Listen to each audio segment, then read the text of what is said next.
Begin transmission. Hello, everybody, and welcome to Outer Rim Transmission. This is episode 162 of this podcast. We talk about Star Wars every week here, and this week, it's a big week, everybody. We are talking about the Acolyte finale, whether it's season one, whether it's a series finale. We're going to just talk about the episode and the season as a whole. I know it might look like we're missing a person this week. Well, we have a very good reason for why. Milton has a very good reason for why he's not here this week. He has sent us about an hour ago in our Facebook Messenger chat a nice video of him at a local baseball Star Wars night.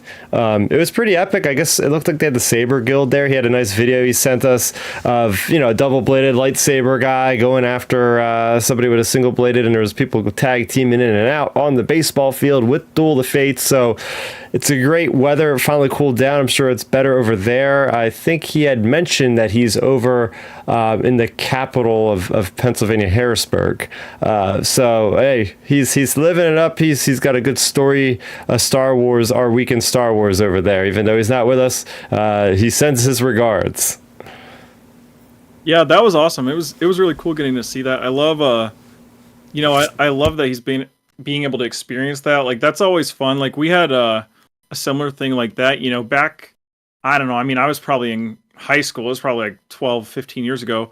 But I, like our little local semi-pro team here, they had a Star Wars night we'd went to before, and it was like something like that. And it's like, it's so cool seeing like even just minor league sports teams get involved with like the Star Wars fan community. And like, even just in little towns and little areas, like you see, people getting excited for Star Wars, which is nice. Especially lately.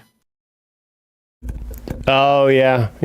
Whether or not the films or the TV series are doing well, you could take that all out of the equation. When you have some fun with lightsabers, some classic music, what's not to love, Oh yeah, that's always a really good time. And that's like something like Star Wars fans always forget about. Like, people are always like worried on, like debating this or that about like the Acolyte or whatever, like the newest thing is to debate about, versus like, hey, like, you don't have to like put all, like, to me, like I like think about like how you are with Star Wars, Chris. Like, personally, like you don't put all your eggs into just the TV or the movie basket. You're a really big gamer, so like a lot of your Star Wars attention is on like Star Wars gaming and stuff, which is awesome. And people forget that, though, online, like, everyone gets like so hyper focused on like the movies and shows, and then they forget like they can put their eggs in other baskets. Like for me, like and Milton both, like we listen to like a lot of the Star Wars audiobooks and stuff, which is always a good time. And like for you, it's like gaming, and people like forget like there's so many other aspects to Star Wars than just the movies and shows. Yeah, and that's what I really love about this universe more than any other. Marvel, DC, anything, everything, as I always say, is always so connected. You see in the Acolyte, they're bringing in, I'm going to do a little bit of a foreshadowing, they're bringing back bleeding lightsaber crystals. They are calling back to other aspects of the High Republic. So it really does feel like more than ever, things are really getting a nice eye on it from all different areas of Star Wars. So yeah, when it comes to my week in Star Wars, I'll just continue off Milton there. New release day for more Star Wars miniatures, and this is a big one for me because these guys are some characters we were talking about several months ago, and that is none other than the Bad Batch themselves. In nice. Star Wars Legion now. I got them for the Shatterpoint game. This is more for the entire kind of miniature army game that they have for Star Wars as well, where it's literally like dozens of characters on the field at once. But speaking of which, my week in Star Wars has also been just watching. It started yesterday. They call it the Mini Stravaganza. Atomic Mass Games, who are the producers, developers of the Star Wars miniature games such as Legion and Shatterpoint, they have like a 3-day virtual convention, so to speak, sort of thing, where they are revealing all the new products coming out in the next year to 2 years. So they had a stream yesterday. They have streams today. They have more streams tomorrow. Speaking of Legion, they basically are having, they claim it's not a new edition or a 2.0 version of the game, but it, in all intents and purposes, is. They have updated all the cards. They've updated all these units. Now you can take double the characters in a unit to make the game feel more grand and more like an army-style game. Now you're going to have like 14 battle droids in one unit. You're going to have like 10 plus Ewoks in one unit charging you versus like 5 or 6. So a lot of good stuff coming to those games. I'm looking forward to it. That definitely spurs me on to finish painting my Ewoks that I've been sitting on for literally several months at this point. So that was my week in Star Wars, just getting ready for this convention by just, you know, dealing with packing, but also having this stuff on in the background at the same time. Yeah. Hey, I mean, that's definitely a really good way to spend your week in Star Wars. You know, we know, all of us here on the podcast know you've really enjoyed that game and stuff. So that's awesome that, you know, you're like really, you know, getting to do it this weekend, or like getting to, you know, really have that be your week. Yeah, for me, my week in Star Wars was actually really simple. And it happened today. I was sitting there eating lunch, and a commercial came on. It was for like Nature's Valley's like multivitamins or whatever. And I am like 99% sure it's narrated by the woman who plays Peli Motto from Mando, like that lady. Like, it literally sounds just like her. And I even replayed the commercial, and I was like, what in the world? Like, she's doing voice work for this like vitamin commercial, and it was just so interesting, like hearing her, like, you know, it's always interesting seeing like Star Wars people outside of Star Wars, and like I said, she was literally like doing the voiceover for a vitamin commercial. What?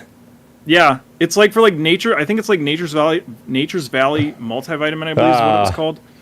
But okay. But yeah, she like, but like I said, I replayed it twice, and I was like, yeah, I'm like 99% sure that was her. Yeah. Because you know, I had just watched Book of Boba Fett last week, so you know, her voice is definitely fresh on my mind, and like I heard it and I was like, what in the world? Like, that's her. So that was my week in Star Wars. Didn't have a crazy week in Star Wars, but like I said, that literally just happened today, and I was just like, huh, interesting.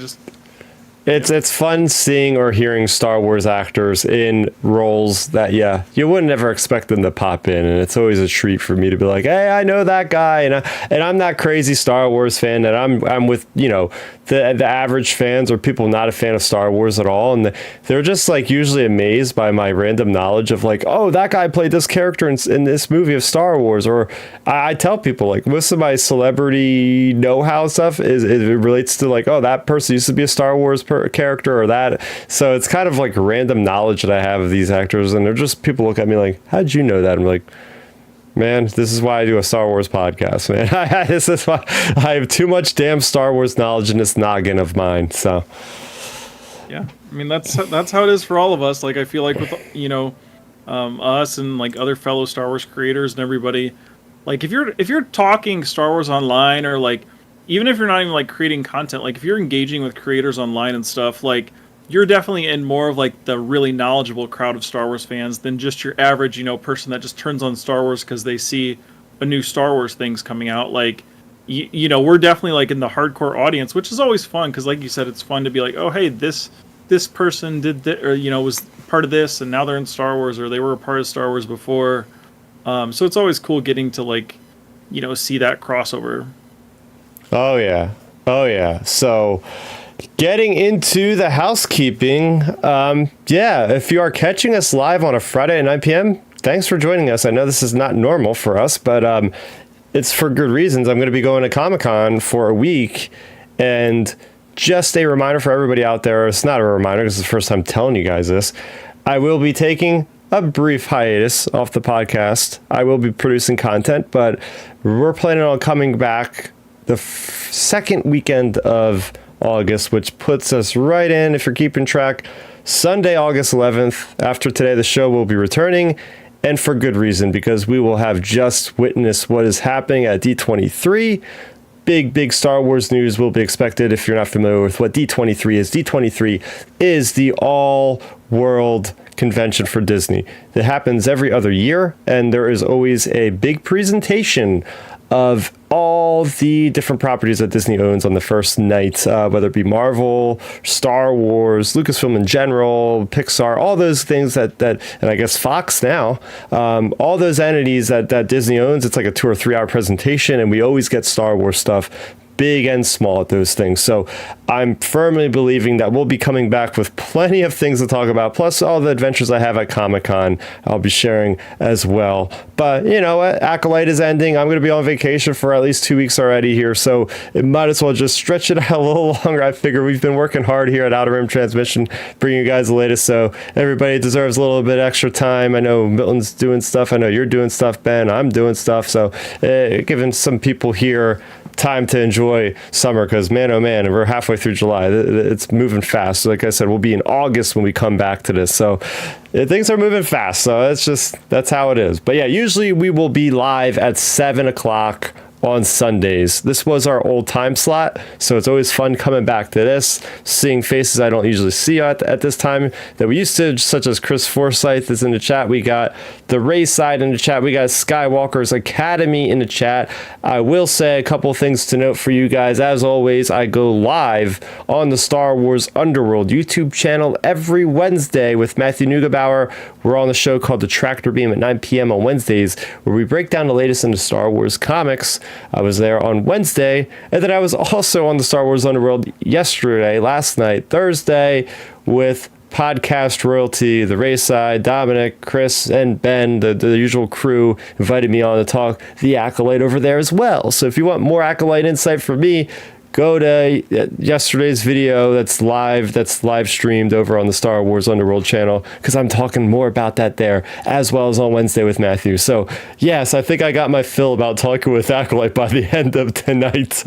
So there you have it. That's everywhere you can find me. And I have a video as well on lightsaber kyber crystal bleeding, if you want to see more details about, and we'll talk about that of course on tonight's show, but I break it down in like a 4-minute or less video, something like that, so very easy to digest for y'all out there that are curious about what the heck was going on there. Okay, with that being said, getting into this week's comics, we have a single issue, and that is Star Wars issue number 48. We are getting ever closer to that finale with issue number 50. And branching right off from that, Ben, this is hours ago via the Marvel Twitter. And I pulled up an image right here for us to all see.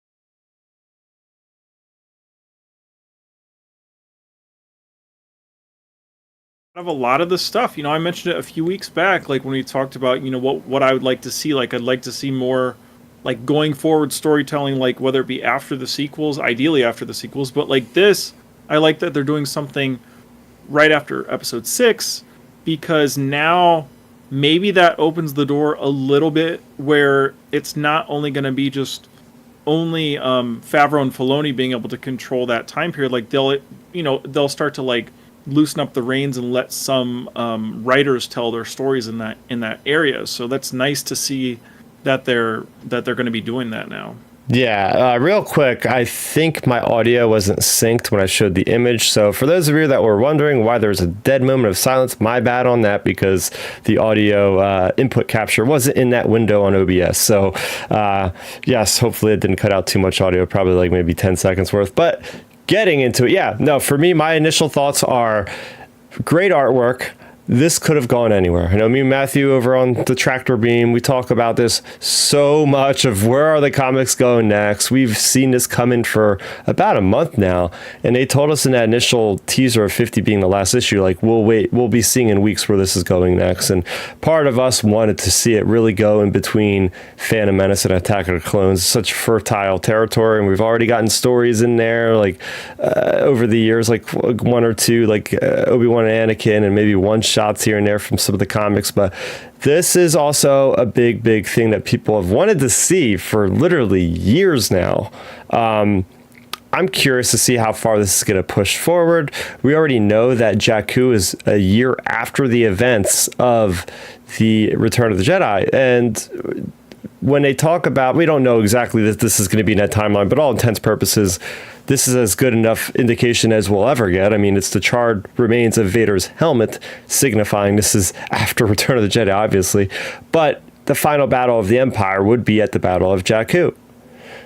Now, other comics we've gotten, the first real big comic that was a real big hit for people was, besides from the flagship, was the Shattered Empire comic miniseries, which is, I believe, 4-issue miniseries, tackled, standalone different stories for the most part, different parts of the galaxy responding to Palpatine's Operation Cinder. Was it Operation Cinder?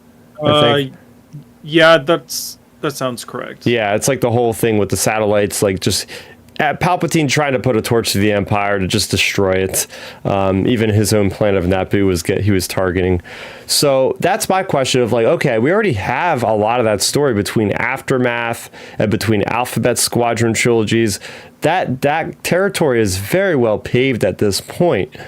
What we don't have is a lot more stories about Han, or we could get more stories about Leia, more stories about Luke. I mean, we've spent almost 5 years. By the time this thing comes out, we have almost spent 5 years without Han Solo in comics, at least in the mainline comics. So I think this is Lucasfilm's kind of little post about, let's go back to the heyday of the big three after Return of the Jedi. Of course, Luke is going to be busy, as we see him in Battlefront 2, going to Pilio to get the Emperor's Tomb, or Emperor's Observatory, to get the GPS thing, whatever it was, the little Wayfinder thing. Like, so we know Luke at this point, he kind of goes off on his own. He's already kind of doing that now in the comics, even before he builds his green lightsaber. Like, he's very studious. He's studying these Jedi texts that he found and all this stuff. So there's a lot of potential. What I would like to see is, okay, like them let's see, it takes maybe, okay, so for the last year of Star Wars comics, in universe, it was a year between Empire and Return of the Jedi. Now, they took about 4 years our own time to tell a 1 year story. So what I'm thinking of, maybe they take, like, let's say 3 years from the moments after Return of the Jedi up into the Battle of Jakku, and then Ben, with a little hope, by then the Mandalorian verse should be wrapped up. I would imagine if we're in 2024, by 2028, I think 2027, 2028, I think it's going to be over with.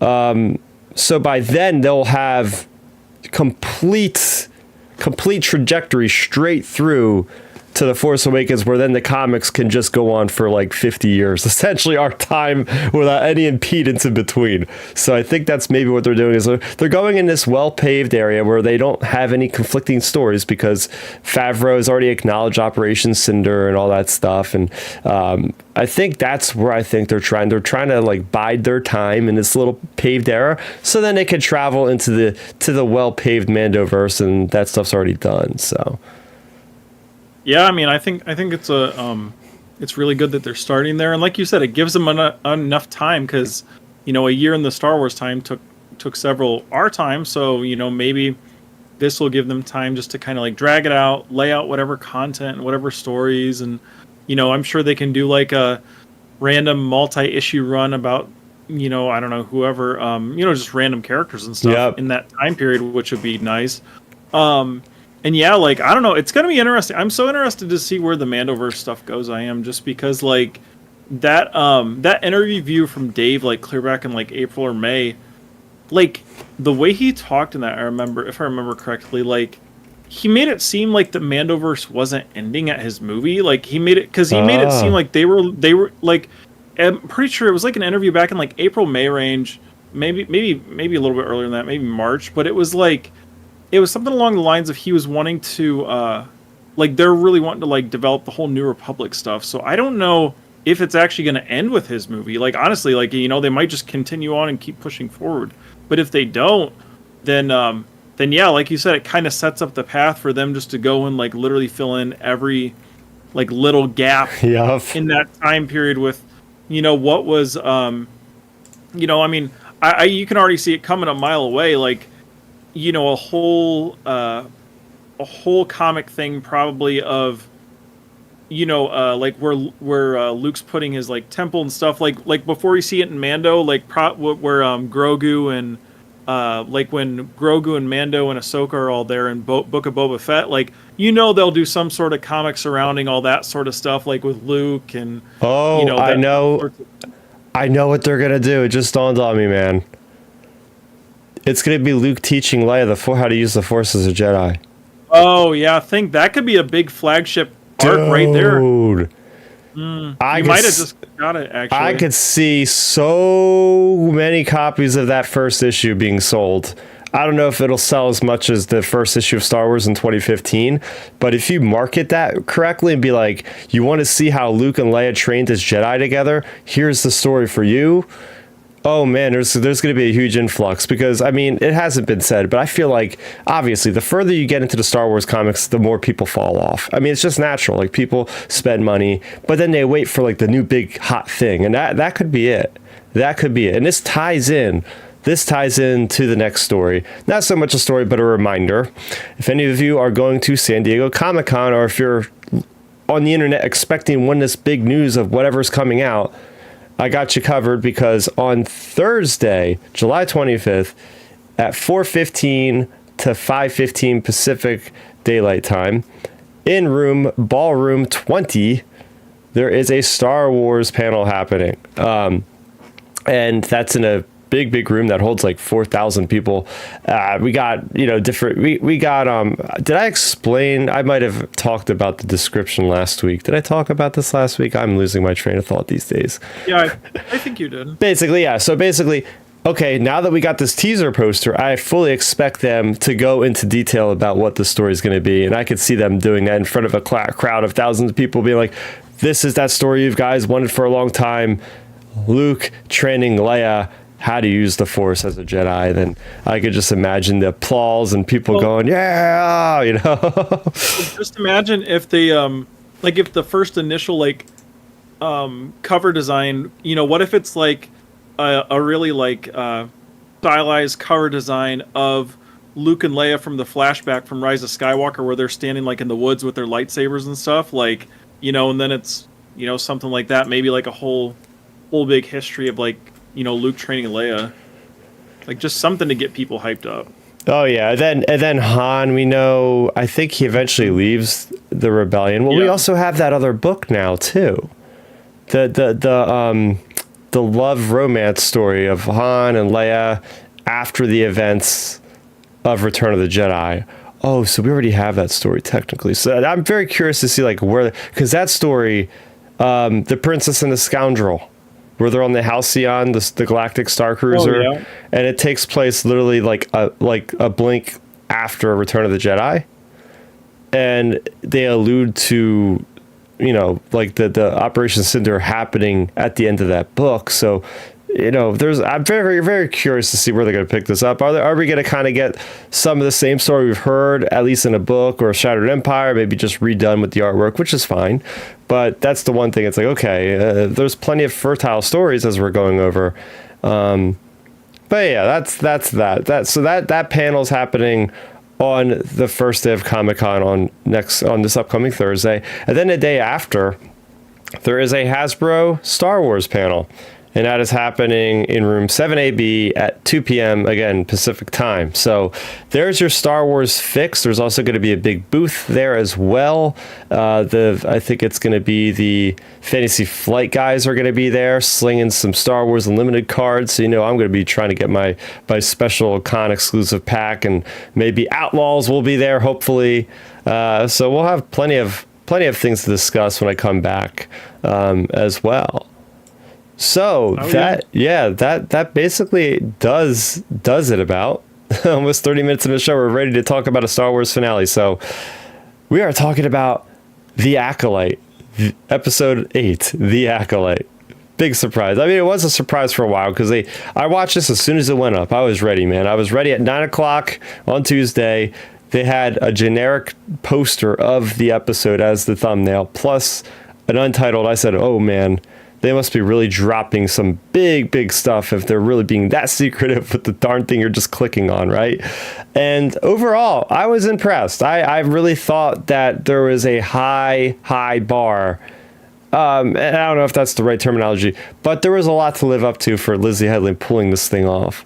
And I think for the most part, I was very satisfied with how the story was pulled off. And we heard from, Leslie Headland herself that this season was supposed to be viewed pretty much as it could be viewed as one set story.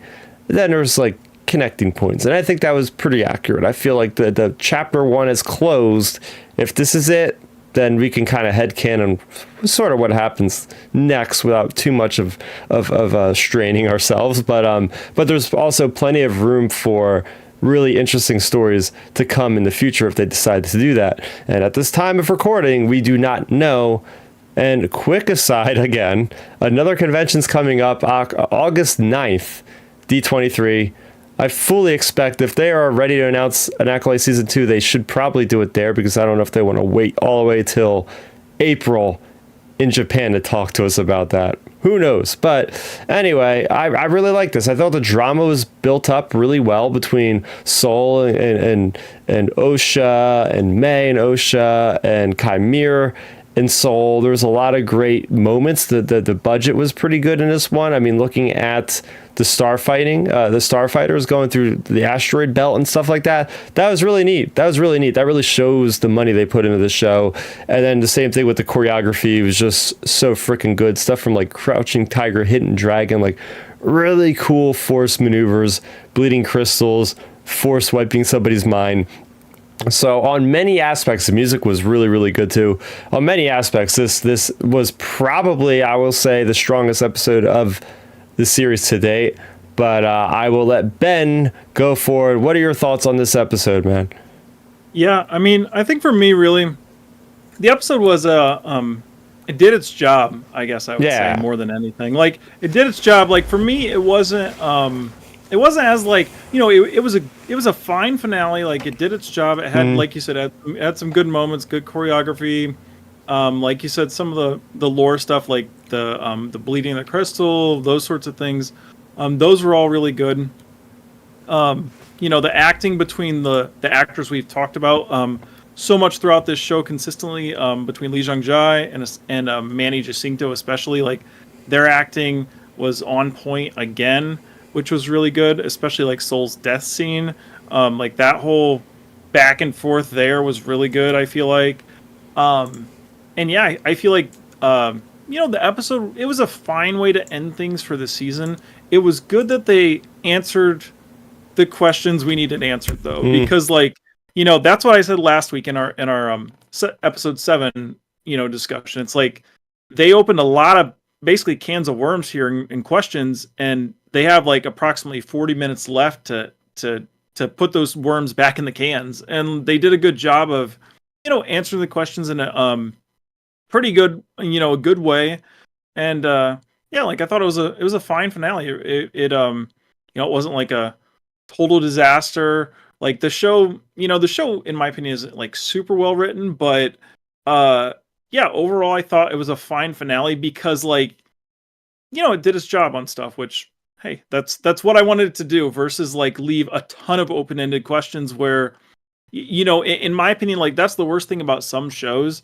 They'll leave like a ton of open-ended questions, and then they don't know this could be the only season, and then you're stuck. Like, so like you said, at least this is closed-ended enough where you could cut it off here if they would choose to, and it's not like they would leave it on an open-ended question. Like, for example, if you, I don't know, at the end you have Osha like stab Chimere, and then it cuts. Like, at least it really closes things off in a good way, which I think was important to do. Oh yeah. So, kind of working our way reverse, I guess. What did you think about the final moments of the episode? The way it leaves off, with Chimere, with Osha, hand on red lightsaber, staring off in the distance, this destiny that they have, and it closes there. Well, actually, it doesn't really close there, because I think the final shot was on Yoda. But anyway, that can be included too. Just like your thoughts on like those final like moments, I guess. For me, I thought, I don't know. I'm still working through the ideas of like this whole Chimera and Osha thing. Like, is it this going to be like a couple situation, like dark side couple deal, or I'm not sure exactly where they're going with that. Just because, like, even when you see what like Leslie Headland said in some of her interviews, it's like it's kind of wishy washy. Even how she's communicating, like, obviously she's trying to keep it like close to the vest. So we don't know. I don't know how I would feel if they go like the couple route, but I thought it makes sense because like it's good enough. I feel like with those two to like I said, it's kind of close ended but kind of open ended where they could do another season, or not do another season, and then the Yoda and Venestra thing I think is interesting, just because it's like, I don't know exactly how I feel about that scene, to be completely honest with you, because it is cool. It's 100% cool that we got Yoda, like, just because, like, everybody likes to see Yoda in these shows and blah, blah, blah, blah, blah. And, gosh, you called that weeks ago. But the thing is, with me, it's kind of like, I'm kind of like torn on the whole thing with Yoda, because it's like, okay, are we going to have him, is Venestra confessing this whole thing to him? We don't know that. And if she is, then that kind of like makes the prequels look extremely strange, like the events in episode 1. And then if she's not, it's just the whole fact of like, like in the prequels, Yoda like can like sense all this bad stuff going on across the galaxy. But like, he couldn't sense like Venestra deceiving him, or like he couldn't even sense like the Jedi getting slaughtered by Chimere in like a time of peace. So it's just like, I don't know exactly how I feel about the scene, but if I look at it surface level, like a general audience member and not a Star Wars podcast host, I think it was a fine scene. Like, it works. It does its job of like, making Venestra seem like she's like atoning for what she's done or whatever. And then you get the kick of Yoda for like, like I said, if you're just watching the surface level, you get the kick of Yoda like being there, like, just, because my grandma, like, she called me and was like, oh, I love seeing Yoda at the end of that. So, from just like a real general person, they're like, a lot of people are fine with it. Oh yeah. So getting into the Yoda stuff, this ties also into the High Republic. So High Republic Phase 2, which takes place about 350 years before the events of Phantom Menace. I guess it'd be about 200 years before this or something like that.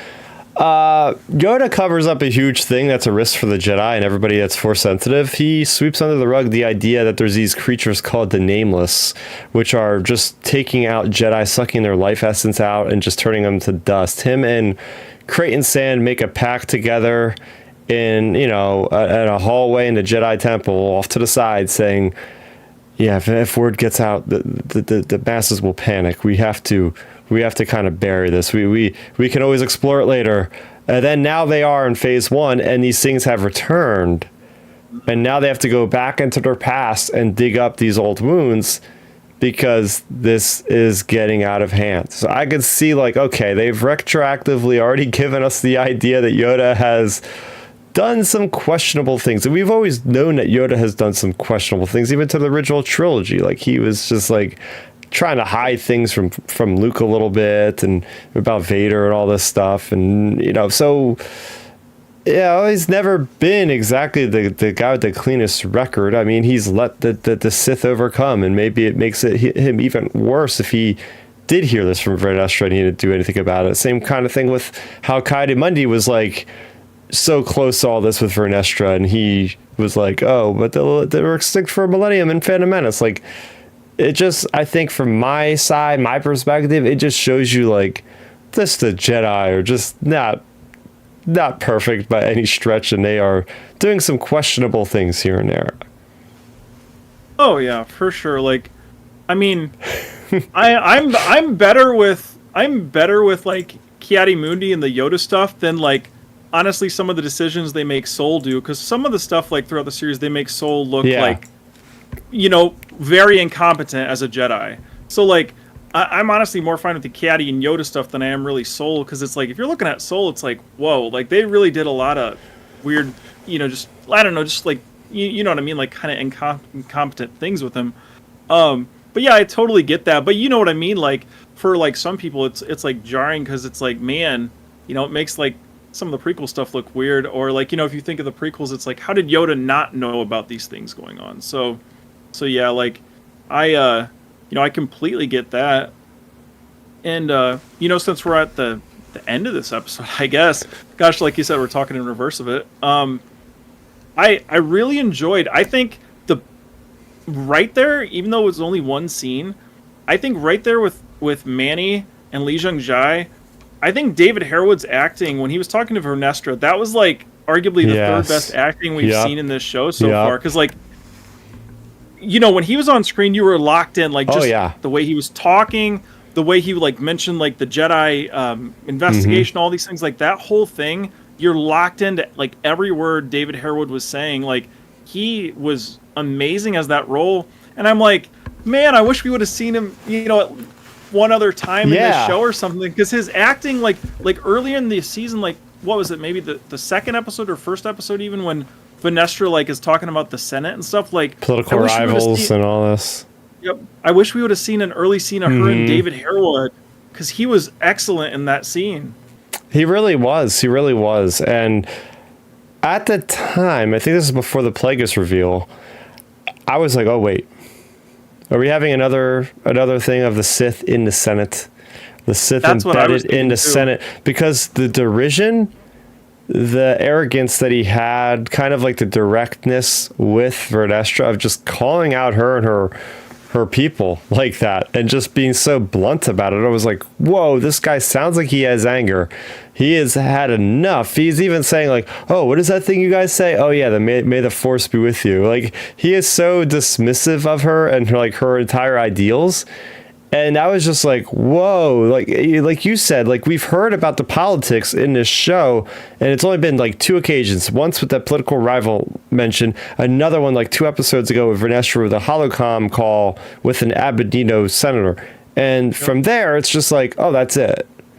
But then they go into this moment, and it's like, where was this scene earlier in the season? Exactly, like David does such a great job, as you said, having a presence, having a gravitas. So when he's on screen, I'm like sitting up on the edge of my seat. Like, you know, sometimes I feel like Star Wars just doesn't go into politics anymore because of you know, Phantom Menace. They're still kind of burned by all the people. But now we want to have that complexity. Like, this is a series, not a movie. Like, he can spend more time with that. We're fine with it.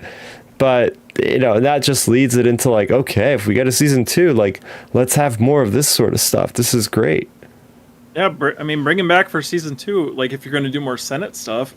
And like, honestly, for a point there too, I was like, is this guy going to be Darth Plagueis? Because the thing is, like, just the way he was talking and stuff, it's like, you know, I just recently read the Plagueis book a few weeks back, and it's like, all of what he was saying is so similar to like what Plagueis like talked about the Jedi and like, you know, just everything. And it was just like, man. And then, you know, we ended up seeing that character, but that whole performance from David Harewood was excellent for sure, for him being just a minimal character. Yeah. We talk about like, okay, like they bring this well-established actor. I know him from the CW Supergirl as Martian Manhunter himself, John Jones. But yeah, like, okay, you bring this guy in for just a couple impactful scenes, but man, just just bring him back. I'm sure he would be in season 2 if they have, and we'll get into that later. But yeah, that was great because like even if he isn't, put it this way, even if he isn't a Sith at all, probably isn't after we've seen what happened with that Mune there in the corner. But to have that interesting talk of, let's say he is an everyday man for the most part. He's not force sensitive. He's not force sensitive, but he's calling the Jedi out on their highness. You know, this is the High Republic Jedi. They are high and mighty. They're in their golden robes and their ornate towers on Coruscant, sitting up there, and it's cool to actually see a civilian kind of acknowledge like the problem with that of like, no, that isn't actually the best thing ever.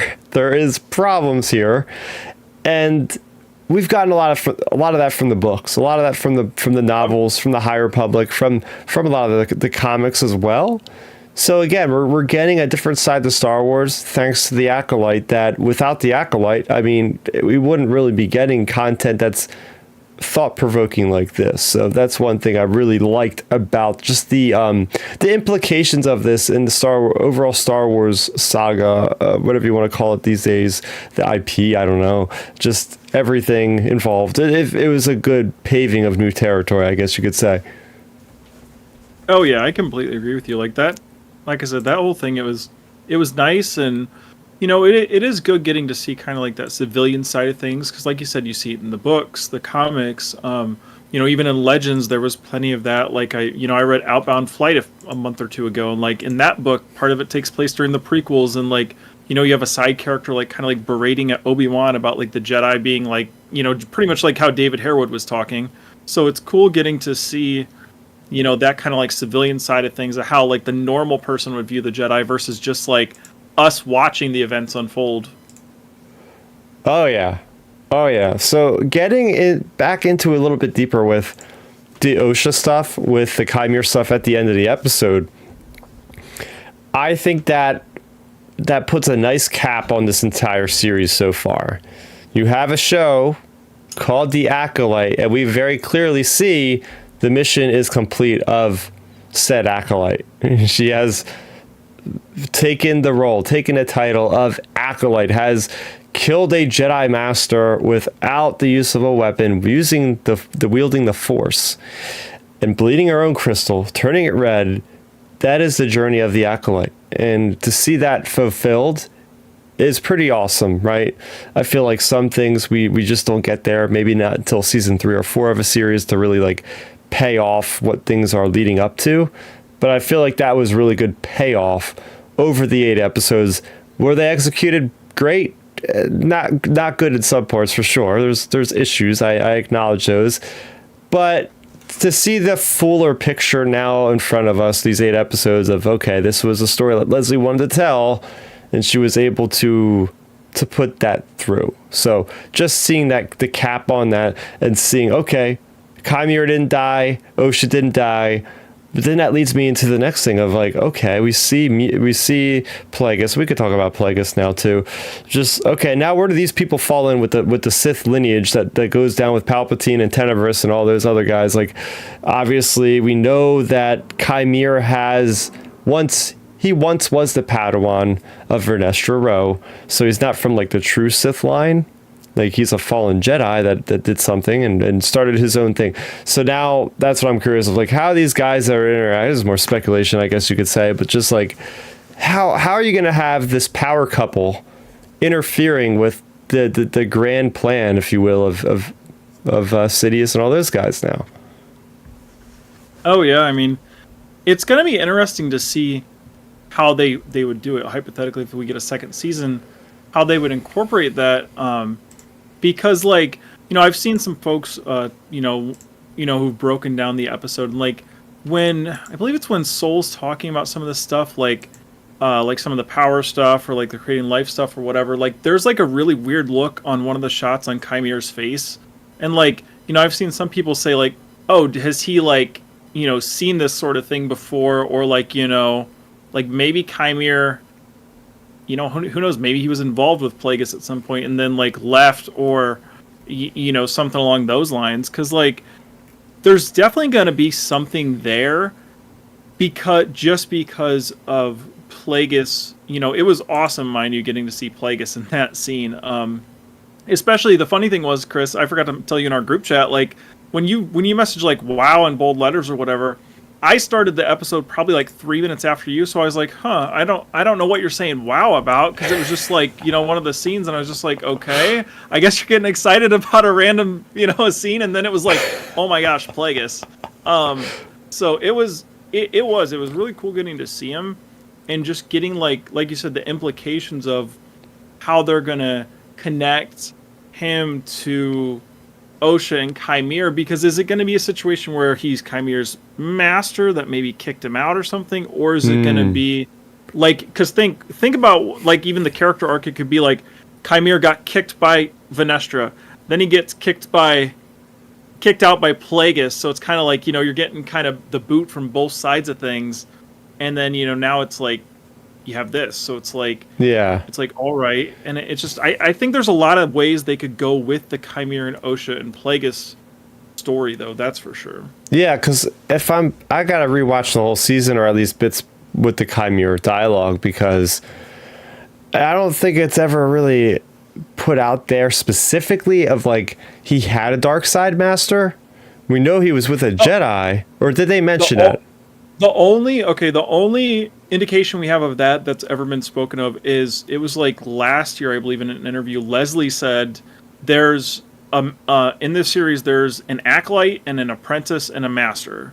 Okay. Like she specified that. But the thing is, if you play like kind of, as they said in one of the episodes, semantics with it, is it like, is Chimere the master to like the apprentice that was May, and then the acolyte ends up being Osha, or is it like acolyte is Osha, apprentice Chimere, and then Plagueis? Because like even if you go off the old Plagueis books, like Plagueis eliminates the rule of two, so you know this is definitely a viable thing, like to have two like dark side like underlings under Plagueis. We've already seen it, Ben. Yeah. We've already seen it in the Clone Wars. You got Saz Ventress, who's being trained by Dooku to, I guess, overtake the Emperor. And then the Emperor finds out about this, and he tells Dooku, you got to kill Saz Ventress. And then she escapes the assassination attempt. And that's when she leaves the Sith or whatever and then does her own thing. So, yes, it is now established in canon. This could be, in fact, the way. Like, the Acolyte is, like, exactly Osha. You know, the apprentice is actually Chimere, and Plagueis is the master. There's been no hints, but I think at one point she said, did your master do that to you or something? Like with the wound on his back, but he didn't specify if it was a Jedi or whoever else teaching him the dark side. So it could very well have been Plagueis for all we know. Well, see, that's the thing, now that you say that, because what was that? The 6th episode, I think, is when that was. Yeah. So the 6th episode, you know, everyone, I think I even mentioned it on that podcast. The thing is with that, you know, it's like, obviously it goes from that cutting to Venestra, but like I mentioned before, you know, on our prior podcast, like, was that too easy of an explanation? You know what I mean? Like, is that, you know, they made it that obvious. I feel like it may not be that. So like maybe that was from Plagueis potentially, because like even if you go off like Leslie's structure, like I said, she said the master, apprentice, and acolyte. Like Chimere literally says he's looking for like an acolyte when he's fighting the Jedi in the woods. So like the thing is that would slot him in as the apprentice. So it's like, but you know, I guess the real question is then if Plagueis is sitting there watching, and if he's the master, why is he not just like walking out going, hey, like I'm here? Yeah, exactly. That's where I'm like, okay, why is he being so creepy? Why is he being so mysterious in the shadows? It's almost, he's obviously spying on him. And I thought for sure Plagueis was going to come out and fight them on Brendock, because I guess I just didn't realize it was the Jedi ship that kept flying over the battle when they were fighting, that ship that they kept like showing. I was like, oh, that's Plagueis. Oh, he's coming. He's going to come in at that moment. And I thought he was literally going to kill everybody but like Chimere or something. I thought he was just going to use like this crazy force lightning that we've never seen before to just suddenly hit everybody and just kill them outright. We'd see the twins die. We were going to see Sold get killed, and it was just going to be him and Chimera, and he's going to be like, "You failed me again, Chimera," or something. Like, I could see that happening, but well, oh, go on. Go ahead. No, that's it. Oh yeah, no, I agree. Like I thought of that too for a second there, because you know what it gave me flashbacks to is Mando season 2 finale, where the X-wing flies over. Exactly. That's what I was thinking of too, and it was like, oh man, is this about to go down here? Yeah, it's gonna be interesting to see where they go with that whole storyline too, with Plagueis, with Chimera and Osha, because the thing is, the more that I thought about this, more and more and more, I know we like briefly discussed it. Like potentially Plagueis learning about the creating life thing. I like changed my opinion on that even more since we last talked about it earlier in the week. I think there hasn't been anything like that Leslie said to counter this, so maybe they go this direction. I think there's a chance maybe Plagueis was involved in creating the twins, because we know from Legends, obviously they're creating life stuff, but the thing is, you have the whole thing of Anastasia talking to Coral about the Jedi not liking how you created them, and then even just some of the stuff. I feel like it'd be more menacing as a villain if he would have helped create them, and he's watching, because in Legends he does so many experiments and stuff.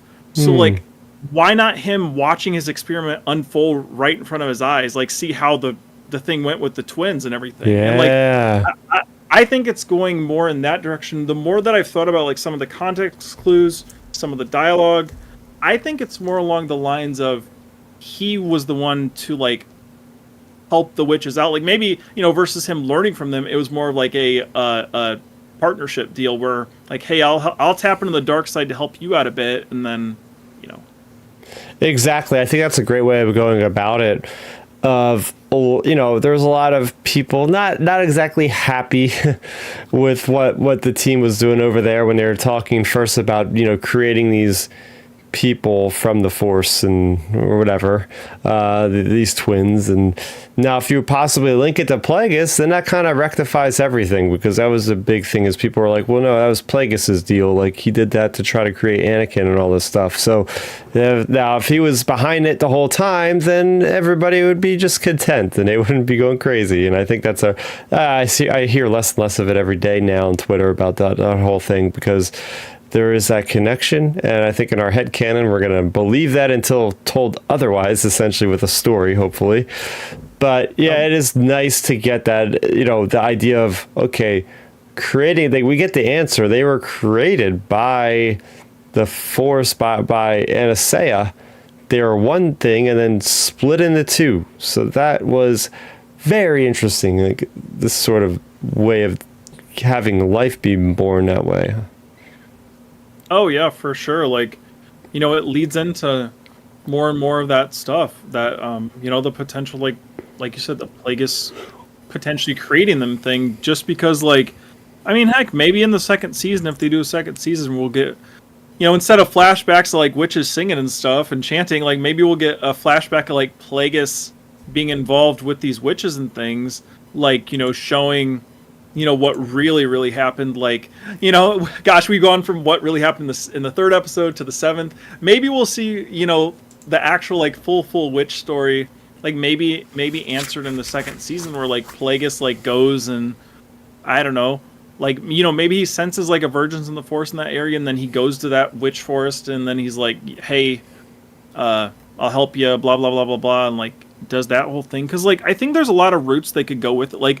All my critiques aside of the season, I do have, don't get me wrong, I have a lot of critiques of the season, but I'm still gonna be excited, and I'm still gonna have hope that they get things on track and do them properly, and I there is a chance to really tell an interesting story here with the whole Plagueis creating life stuff, and with Osha and May, because that would be the B storyline in the second season. That'd be the sprinkled in, probably out of the 8 episodes, probably 3 of the 8 episodes that's sprinkled in here and there as like the B storyline, I would assume. Yeah.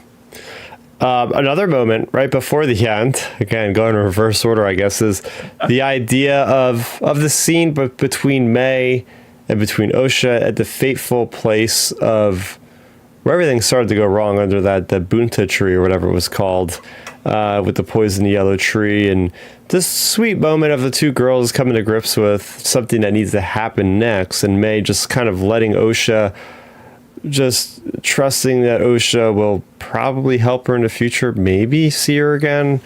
And then we have Chimera using the Force to just wipe her mind. Then we see her later on with Vernestra, and she plants this evidence and all this stuff, and this poor girl just doesn't even know where she is anymore. She doesn't even know she had a sister because her mind is so messed up.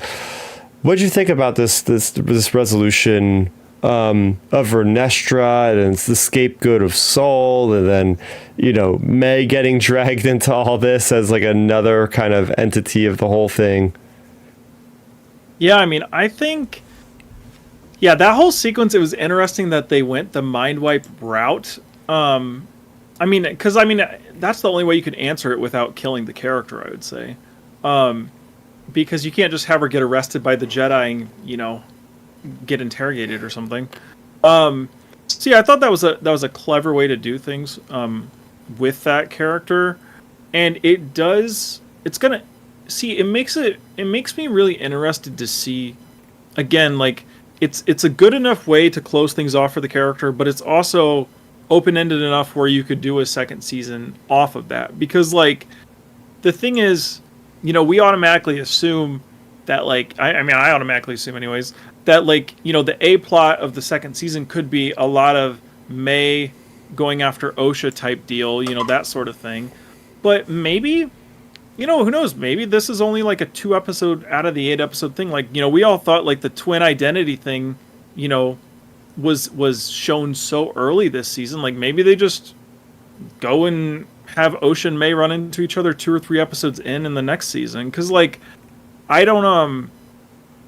I feel like this is almost like kind of like a red herring to the next season almost, because of that reason. Because it's like, are they going to really show their hands this early for the next season, where it's like, all right, guys, basically we're going to have the twins reunite after 8 episodes? Like, I feel like it's going to end up being something like that. But yeah, I don't know. It's interesting that they're going that route, because it opens a lot of avenues, because you'll have, you know, Vernestra and May doing stuff, and then you'll have Chimera and Osha, and, you know, maybe Plagueis here and there potentially. Like, maybe, you know, we get a thing of like, you know, it cuts from Vernestra and May to like Chimera and Osha, and like Chimera's like, hey, Yep. here's your real master, like your Vader introducing Luke to the Emperor type deal. Like, maybe something like that. But yeah, I don't know. I think we're going to get a lot of mirroring in the next season between the two characters. Like, you're going to have like May slowly gaining her memory back, probably. And then like you'll have like Osha like slowly going down the dark side, and who knows, maybe it's like a jarring moment where like May has her memory back as a good character, and then Osha is fully evil, potentially. Yeah, I kind of foreseen this happening when I first read the description of the show. The summary of the show was like the infiltration of the Jedi Order, right? Yep.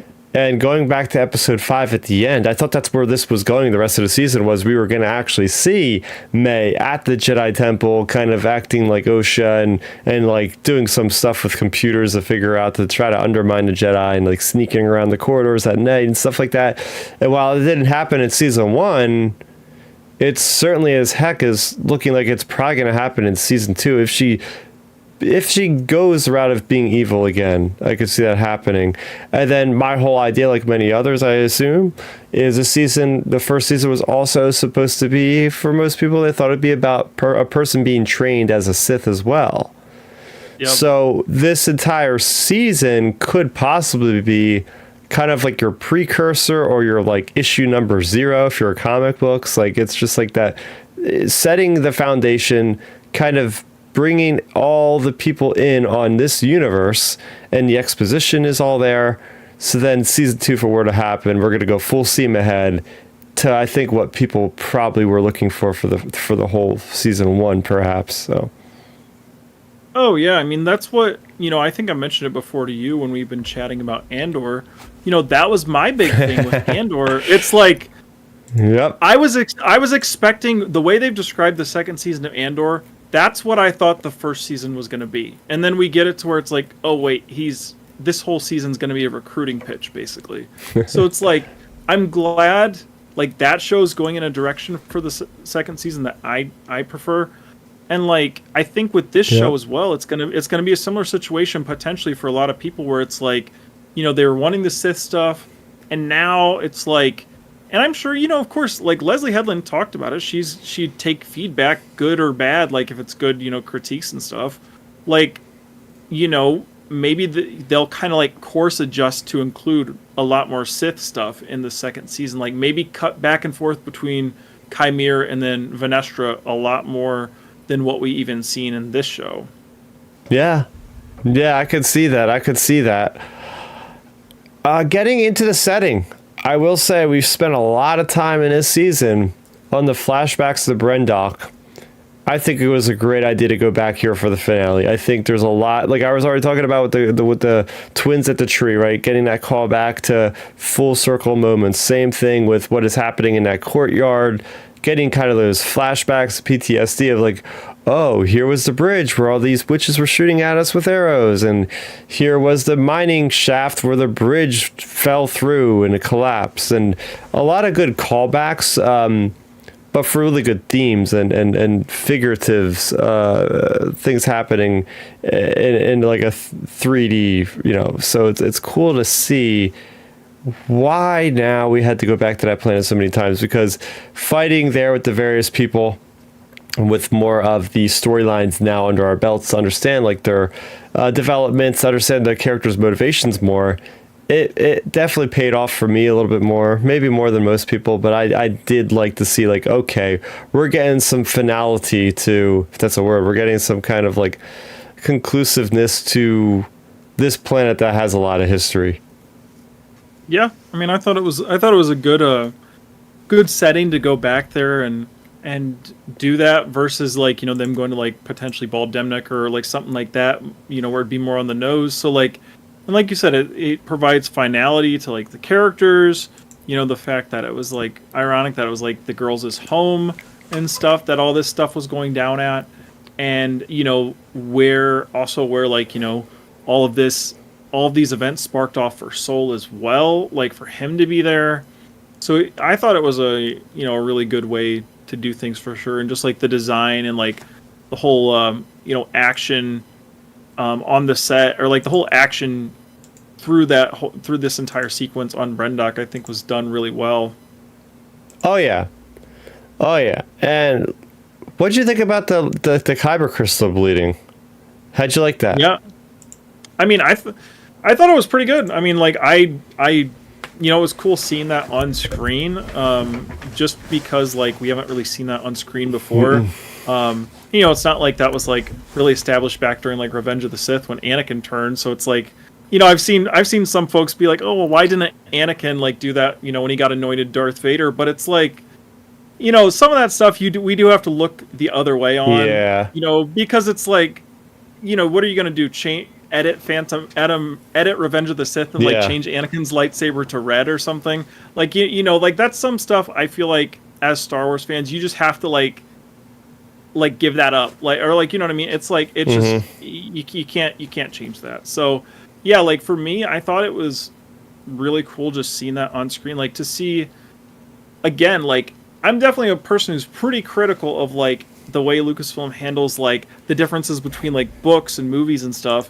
And like it's nice getting to see a concept coming from books and comics and everywhere else, and finally like bring it into like an on-screen capacity, because I don't think we've even seen that in the more newer iterations of Clone Wars, and I know we haven't in Rebels. So yeah, I mean it was really cool getting to see that on screen, play out that way.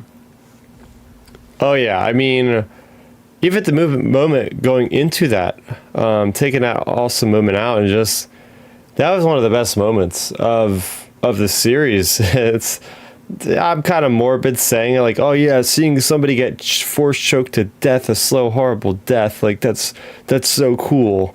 But I will say, like, the fact that we've seen like the drama behind it. I see that I was like uncomfortable kind of watching how long like the camera was like lingering on Soul, just his last gasps of breath were just like taking so long, and then like the tear down his face, and it's like, wow, I love how the dominoes fell, about how these pieces are all getting set up with May telling her about, oh, this is the truth, he really killed our mother, and she's like denying it, like Luke denying Darth Vader was his father and all this sort of thing, and no, that's impossible. And then there she is in the doorway after he literally admits it to May and Chimera. She's standing in a doorway, and then it's just, there's no going back.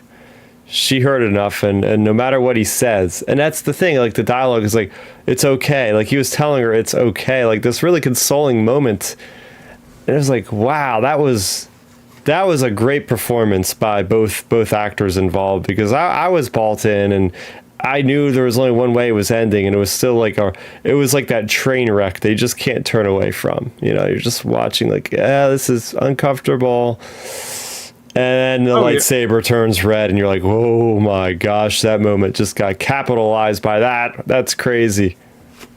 Oh yeah, I thought that whole moment was really good. Like, the acting, like you said, between all the people that involved there, the lightsaber crystal getting bled, like that was really good.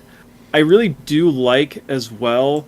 I think one of the best lines in the show, just clever sequences, the way they did things, was, as that scene had started out, like I love when they were, got into the dialogue parts of the scene when Chimera was like, they're not here for me, they're here for you, talking about the Jedi. Like I thought that was such a good line, and Soul's probably thinking the same thing, like, well crap, he knew it. So I really liked that. And then of course, like you said, the way they did the death sequence with Soul, having like Osha just walking in and like hearing all that, like I thought that was played out really well. And yeah, like I just really thought that was a good sequence. And then of course, like, we had the whole big lightsaber fight. I'm sure we'll break that down leading up to it, but like I think that was a good appropriate death, or a good way for him to go out. And then like also, it was definitely forecasted. Like, there's some parts of Star Wars that forecast itself. Like, they show their hand, and like you knew Osha was gonna kill Soul soon as Osha said, I see May holding, a lightsaber doing this sort of stuff. I thought, oh yeah, Osha's definitely killing Soul now. Like, but I was thinking she was gonna like stab him or something, because I thought it was gonna be a moment, where she sees May stabbing Soul, and it's really gonna be like her, and then like you get that realization moment or something. But I like how they did it that way, to like circle back around to their whole killing a Jedi without a weapon theme. Oh, that's great. And yeah, going to the beginning of the episode and seeing the Cortosis helmet being put on Osha and how she reacts, and about the power, and she's going into this vision that like Mother Anastasia had with Torben. But then it also is a good callback to The Empire Strikes Back, right? Luke on Dagobah having to get out of his training quickly to go save Han and Leia in that moment of crisis. He's acting headstrong. So I like how they use this device as a way to amplify Osha's power. And it's interesting because Osha, in the beginning of the series, was pretty weak as a character as far as like force ability. Like she couldn't even use the force to like force grip Pip when she was in that jail cell in that Republic cruiser. So, and then to see her going as strong in the force to force choke somebody, to bleed a lightsaber, kyber crystal, all this stuff, it really shows like, what I think putting on that helmet really just like introduced her to the dark side. It cut out all the anxieties and all the other thoughts that were pushing back at her used to channel the force, and opened her mind in ways that a lot of people, I think she's going to be pretty powerful by what she could do already. So. Oh yeah, I think so too. I really do. I mean, I think part of her whole thing as well, like her being so powerful and all of that stuff, of course is going to, tie into her like being created through the Force and whatnot. And I think there's another thing that's going to connect to your whole thing potentially with the Plagueis stuff too, Chris, is like she's so powerful in the Force, like it's going to be something like connected with that.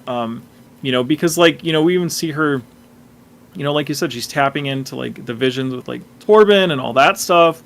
And yeah, I really do like the a lot of the visuals we've gotten as well, like when it comes to like the whole helmet stuff, like putting the Cortosis helmet on and off, like just the visuals, the audio, the way it was done. I really do like that aspect of the show for sure. Like just the way they showed that stuff. Oh yeah. Oh yeah. What else about this episode would you like to talk about? I mean, we talked about. Oh yeah, we want to talk about the duel, right? The duel between Chimere and Soul, right? I mean, what did you think about that new lightsaber style? I mean, we got a hint of that on the Star Wars databank.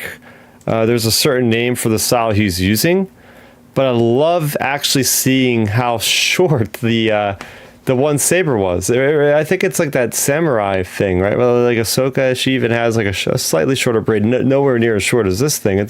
This thing is like a longer dagger saber. So I like the design, the implementation of that. But what'd you think? Yeah, I mean, I thought that entire sequence was very good. Like it was definitely really well choreographed. Really enjoyed it. Like this series for sure has had the best live action lightsaber work under Disney. That's for sure, without a stretch. I mean, I could say that very confidently. And I really enjoyed that whole sequence. I thought it was done really well. Like it showed how, skilled Soul was with lightsabers. It showed how skilled Chimere was fighting as well. And it makes you wonder too, like, of course, I guess in the woods when they got jumped by Chimere, I guess it was more of a surprise than anything. Because, like, when you see Soul fight in this episode, you're like, man, Chimere was taking out all these Jedi, and like Soul took him one-on-one in this episode pretty easily. I mean, not easily, but he fought him really well. So it's like, I wish I would have seen a bit more of Soul, like, really going at it with Chimere earlier in the season, even because like him and Chimere fighting, it was just so well done. And then of course, like the whole I liked how like Soul like shut his lightsaber off for a second there when Chimere went to like hit his helmet with it. I thought that was like a clever, like, just little thing, Soul remembering what happened when they were fighting before. Wait, say that again? Like, because I saw a clip, because I didn't catch it personally at first when I was watching it. So like when I saw the clip on Twitter, so take this for what it is, but it looks like, so when Chimere and Soul are fighting this episode, like he like shuts his lightsaber off for like a split second when they were like swinging around, because like Chimere gets his helmet close to it, so it's probably Soul remembering like, hey, he's gonna just deactivate it or like disable it or something. And because like, yeah, I saw it was like a little, it's like a blink and you miss moment. It's literally like 2 seconds, but it's like, and go on. That's my major question for the duel. Like, we've seen him use that ability so many freaking times. Like, I didn't know if he was planning on just keeping him alive to like have Osha kill him to complete the path, or I guess they could have done a better job if neither of us caught us on the first attempt, like doing a better job with the choreography to like at least imitate like his head go forward a few more noticeable times to act like Soul like learned how to dodge that or something. Because yeah, it almost looked like, for me, in my perspective, like wait, what's going on here? He has a secret weapon, he's not using it. Yeah, see, that's what I thought too. And like I said, I saw just a little clip on Twitter. That's the only reason I caught that. If I didn't see that clip, I would have never known that was even in the episode. But yeah, like I thought the whole sequence was done really well. The acting of course between Chimere and or between Manny and Lee Jung Jae was so well done in this whole sequence. And like, I'm not gonna lie, when see, and like the thing is, I mentioned it in last week's episode, like they really overestimated like people's like super interest in like the twins, I feel like, with this show, because like we were, of course they had to like wrap up the twins dialogues together, by cutting back and forth, But like every time it cut to the twins, I was like, wait, no, hold on, go back to the Soul and Chimera stuff. Like we want to see that. Yep. Just because like that whole sequence was so well done with the lightsaber fighting, just like moving around the locations and things, or moving around that like Brendok location, like it was just really, really well done, and I like the visual of it as well, that it was during the day. Like I really like that, just because we typically don't see Star Wars like lightsaber set pieces set during the day, like outside. Like obviously Duel of the Fates is in a building, but like Mustafar was at night, Obi-Wan, or like all the stuff in the OT, like Vader, it's like darker in Empire Strikes Back, darker in the throne room, darker even in Last Jedi's throne room, like those things. But like in this show, it was really, really cool seeing this, like the main lightsaber fight taking place during the day. Oh yeah, I like that, because a lot of times they do it at night because they can't get the shots right, or they want to hide certain things, and it was good to see them so confident in their ability to show the action, that they're like, no, we're gonna do this in broad daylight. Our people are the best. We got the best sets. We got all this good stuff here. Let's just show it off, and. Yeah, so I do want to wrap up a discussion of this specific episode, just so we can spend a few minutes on talking about the series as a whole. And of course, these are evergreen discussions. We're going to always talk about the Acolyte. We're always going to talk about it going forward from time to time. So this is not the end-all be-all. But Ben, I'll let you go first. What were your final thoughts and score out of 10 for the finale of maybe just season 1 of Acolyte, or whatever you want to call it, episode 8? Yeah, I would say... overall, for this final episode, I'll give it a couple scores. Actually, I'll give it a score as if it's 1 season or 2. So, like for me, if it's a 1 season show, I would say the score for this episode would be a probably if you're wrapping it up in 1 season, I would say it's probably they did their job and everything. I'd say it's probably like an 8. And then I would say if it's a 2 season show, though, then it's probably like a little bit higher than that. It's probably like an 8.2, just because it left just enough open, like to lead into the next season. Fair assessment. Yeah, I like that. I'm at a 9 for this episode. I think this episode had a lot to live up to, and it somehow Leslie and team pulled it off. Just the point to take off for Basil, I just don't know what the point of the character was. Like, he was sabotaging the ship, but wasn't he working for Soul, like against May? So unless he was just panicking, he didn't know what the heck to do. So I thought that was like a little odd there, and I wasn't quite following like where that character was really going. But that's more of a discussion for the entire season rather than just this episode. But yeah, everything was top notch for the most part, from the dueling to the locations to the costumes to the music to the drama to the lore bits. I mean, what could you not like about this episode? So yeah, 9 out of 10 for me. And I'll start this off with the season, little mini season discussion here for just a few minutes. I had a little bit of conflicting problems with this season. This is kind of hovering around season 2 of the Bad Batch for me. I will admit that. Looping in all the other things, but like the last time I felt this about a Star Wars series was probably Bad Batch season 2, where it was the same sort of thing. Like, oh, we get these great episodes of Bad Batch season 2, and then we go on this roller coaster where it's like up one episode 1 week, then down the other. It finishes strong. It starts off strong, but the middle stuff is just like kind of all over the place, and that's exactly how I feel with this season. I wish I could have liked the twins more as characters. I really liked Chimera. I think Manny Jacinto kills it on this show, adds so much presence. Obviously, the episode length kills it. The season length of the episode, the quantity of episodes needed to at least be 12 or something like Andor to really get a better feel, because I feel like a lot of this stuff would have had a more impact if we had spent a little bit more time with the politics, if we would have spent more time with the characters a little bit more, especially in the beginning episodes. It was just like, it felt rather shallow. Like, okay, this is just a plot. We're just going to go through the plot. Here's a couple characters. They have a cool couple lines, but we're not really getting sold on them as much. So yeah, just general impressions of the season overall. Yeah, I mean, I'm right there with you. I feel like it. Yeah, I mean, that's a good point. It does feel like a Bad Batch season 2, where it's just like you watch it and it's like, it had its good moments and it had its moments where it's like, whoa, what are we doing here? I mean, like we talked about last week, like, you put that episode in as the penultimate episode and you're like, what are we doing? So like, and then, on the flip side, you have great moments like episode 5. That whole episode was excellent. And then even the finale was good enough. And it's like, it's such a roller coaster of up and down with the show, with the story. I feel like they, as I just mentioned in my 8th episode talk, I think they really overestimated how much people would be interested, like, oh my gosh, this twin story.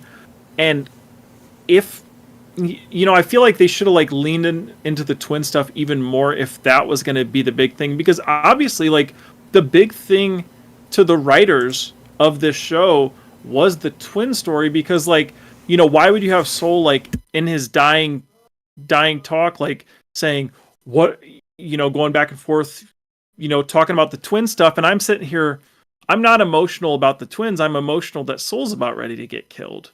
So like, I think they really misunderstood that whole thing when it comes to what people's expectations were.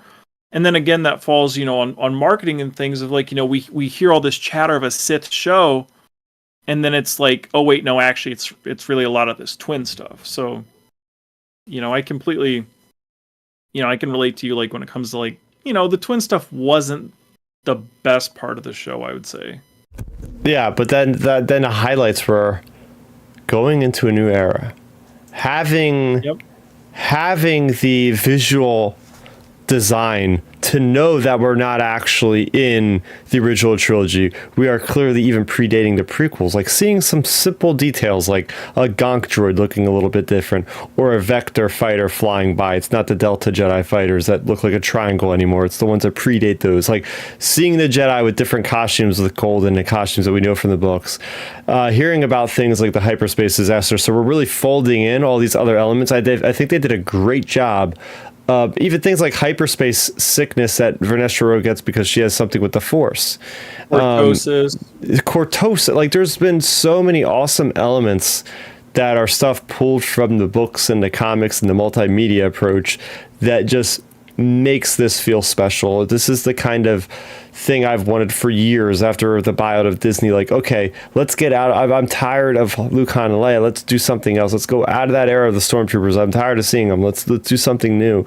And seeing this is a really cool idea of like Plagueis now, like all these big things. If you take out all these little seeded things here and you just look at it from a fan perspective, how could you not be excited about some of this content? Because this is some really nerdy stuff right here with the Star Wars fans, the nitty gritty kind of things. We know Leslie Headland going into this was very much a Star Wars nerd herself, reading like the dictionaries and all these kind of like legends books and stuff like that. So it's great to see, again, a creator with Star Wars that is well versed in this material, that is putting stuff in that we would like to see. So it's cool to see from that perspective. Yes, I think a lot of us don't like the choices she made with some of the decisions, from like the dialogue and maybe the characters, but I think for the most part, I think she's got a good head on her shoulders when it comes to like the overall galaxy's picture at this point, at least. Oh yeah, for sure. Like, like you said, there can definitely be many critiques laid on this show, but I think roughly looking at it, it did a fine job on those sorts of things, like setting up things. Like, heck, even it laid out certain things, like you said, you're getting, moving forward, if we get a second season, like we'll have like, there's plenty of storylines. Like, heck, I would love for them, honestly, to go and do like a Andor style thing for the second season, do 12 episodes, break it up into 3 different time periods, and like, have the third one be Palpatine and Plagueis even. Like there's a lot of directions, creative things they could do with the show in terms of, like you said, a fan perspective. Like, you have these different things pulled in from the books. I mean, heck, even the island we see them on, with the Cortosis, like that's like clearly Bald Demnick, and if it's not, like I'd be very surprised, especially with Plagueis now being there. So like, we have that whole thing. And just like, all the other aspects, like especially for like the people that like read the High Republic books, like you're getting your High Republic crossover bits, like maybe, in the next season, like I don't know like the characters that would be around at this time, Chris, but like maybe with Vernestra we get like another High Republic character or something, like throw Yaddle in there. Yeah, Yaddle. I mean, heck, Bryce Dallas Howard, get her in there to voice her again. There we go. We got Yaddle and Yoda on an adventure to find out about the Sith. Yeah, I mean, they have plenty of things they could do with that. Get Yarael Poof. Get the Cosnian Jedi that died in Obi-Wan Kenobi in the amber-looking fluid. What was his name? The dude with the cane. That's like the old Jedi Master. He's alive. Nope. Get Morkadi Mundi. Like they've opened up the door to like these huge Jedi and Sith characters, so I expect them fully to dive into them more. Maybe not, like, because here's the thing, we lost so many cast members at this point. Like there's not many of them left at this point, you know what I mean? So if they were to get a season 2, we're going to see like a whole new web page or screenshot of, oh, look at all these new actors in the Acolyte. It's almost going to be like a brand new show because you only have like 2 or 3 characters left. Oh yeah, like, well, because if you think about the second season, obviously you have your Vernestra, the twins, and Chimere, and then they're gonna have to get someone to play Plagueis, like the voice of him or something. So those are the only characters you can think of off the top of your head. So like you got to introduce, the villain side. You can just have those 3 basically, but the hero side, you only have basically 2 of the heroes left, or 2 of the good guys left, basically with Vernestra and May. So now it's like they're gonna have to introduce, who's gonna be like May's sidekick on the adventure type deal. So like, you'll have plenty of that. So like, there's a lot of directions they could go in terms of like casting and, all sorts of things. And like, that's the nice part. Like I mentioned about this show, you can watch it as a 1-season thing or a potential like 2-season thing, based on how it ends. Like, you can cut it off. So it's nice that they set it up in that sort of fashion. Yeah, for sure. Now, if you were to give this season overall a score, right now, this moment, after sitting here on a Friday night, a couple days removed from Tuesday night, what are you thinking about? Oh, that's a tough one. I know, I'm putting the pressure on. It's like the like I said, it's like the Bad Batch. You have a few highlight moments, then you have a few moments that are so low, it's like, ooh, that really pulls the, like, because the thing is, if you cut out, like, I hate to say this, but if you cut out half the season, the show is really good. It's just, you have to cut out half the season to get the show to be really good. Because I think for a lot of us, I mean, I could speak for myself, and then like a lot of my friends I know in real life that watch this, like, I really think a lot of people thought what this show was going to be was what we got from like the end of the 4th episode on. Like, I really think that's what people thought we were getting, was like, that sort of thing with the show, and it wasn't that for a lot of it. So like for me, overall, if I like take some of the aspects of the show where it's like kind of you have your high moments that are really good, and then you have some of your lows that are really low. Because like I mean, like I mentioned last week, I think the 7th episode was probably the worst live action Disney Star Wars thing we've gotten yet, out of everything. So like for me, that has to bring the score down some. And then you have the 3rd episode that wasn't great by any stretch, and then the 4th episode was just kind of like, it had a lot of weird moments where it was like, should have been 1 episode. Yeah, it should have been 1 episode with the 5th one, and it was only like 29 minutes long or something. Mm-hmm. Where it's just like, okay, what are we doing here? Is this like a CW, or not even a CW? Is this like a sitcom style show now with runtimes here? So like, I think there's those issues. So like for me overall, I think the season, I think the season, okay, again, it's like a 2-score thing. So the season as a one-off, I would say is probably not in like a negative, I'd say like a positive 6.5. Like, it has its moments and it has potential, but it's not like a 6.5 where I'm like, oh, I hated it. Like 6.5, like it's fine. And then like if it's a potential 2-season thing, I would say that would probably raise it to like a 7 or 7.5. It'd raise another half point or a full point just because I think they did a good job of laying potential seeds for a second season with like Plagueis, with Osha, with Chimera, and all this stuff. Like I think they did a good like job on paper to set groundwork for a new season for themselves to at least have like a guiding point versus like, no direction of where they're going and just like make up some new story direction. So like I think they did a good enough job. So for me, it's like anywhere between a 6.5 to a 7.5.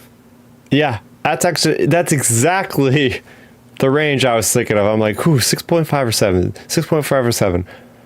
I'm gonna give it a 7.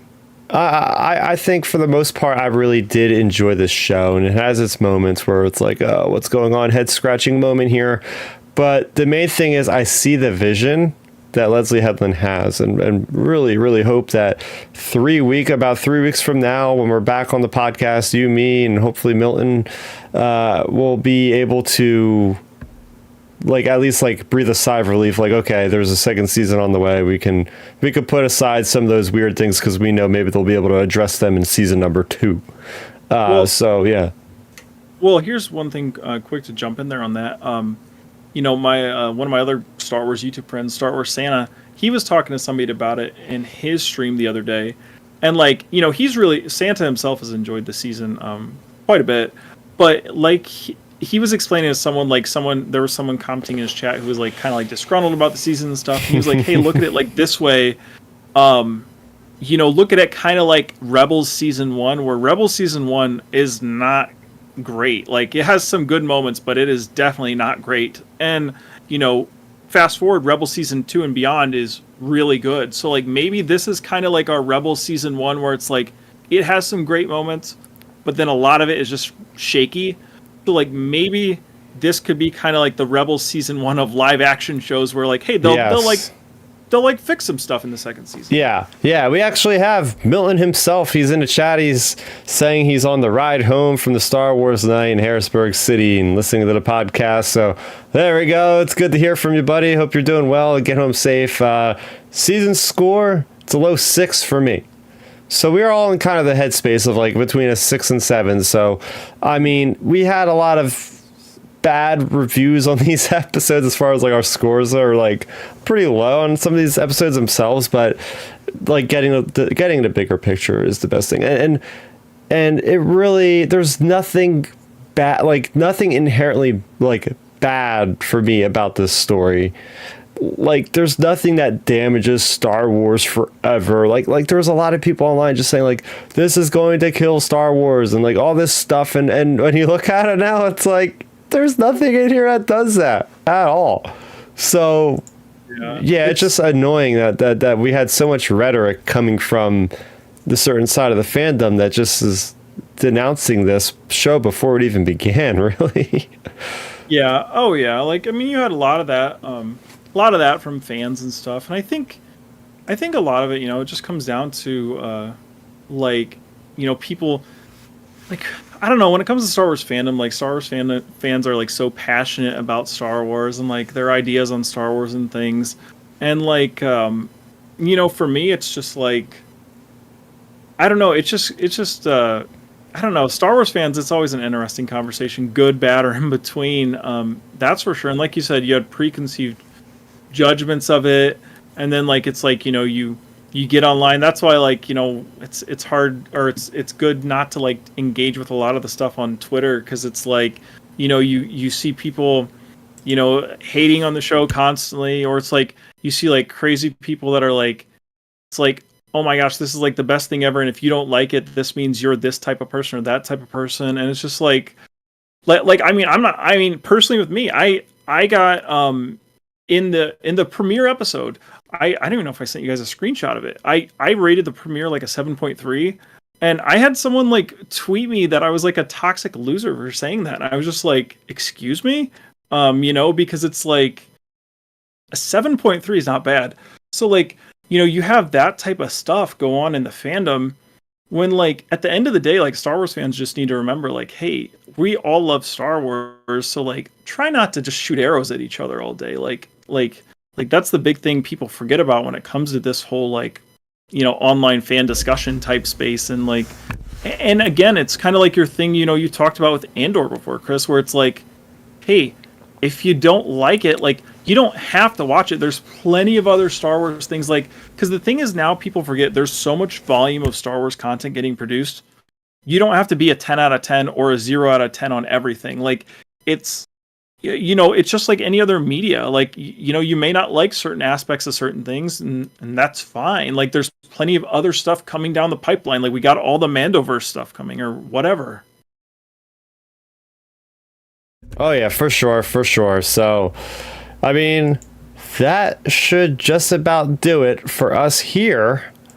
It's kind of crazy to say, oh my gosh, we're taking like a 3-week break essentially, but I think this is maybe the longest we have gone without doing any kind of content here with Outer Rim Transmission. Now remember, I will be posting content, whether that's on the Starrapter YouTube channel. I know there might be some other channels I might be working with at the con.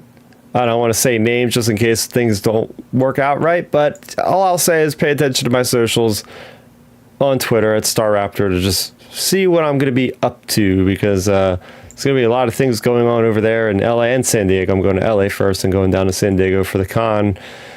But yeah, man, it was a great discussion as always, Ben. And yeah, we'll get Milton on here as soon as we come back, hopefully, and we'll definitely be able to speak to him about his thoughts on the season and overall. So, we got to get the whole full crew to talk about the latest and greatest in Star Wars. And again, we'll be coming back on August 11th, that Sunday, usual time, which is 7 p.m. Eastern, talking about all the breakdown of whether it be San Diego Comic-Con, when you got those big comics coming out. I'll be talking about those, the announcements for those, as well as maybe the next Star Wars movie we get details on with Mando and Grogu. We know that's getting ready to film.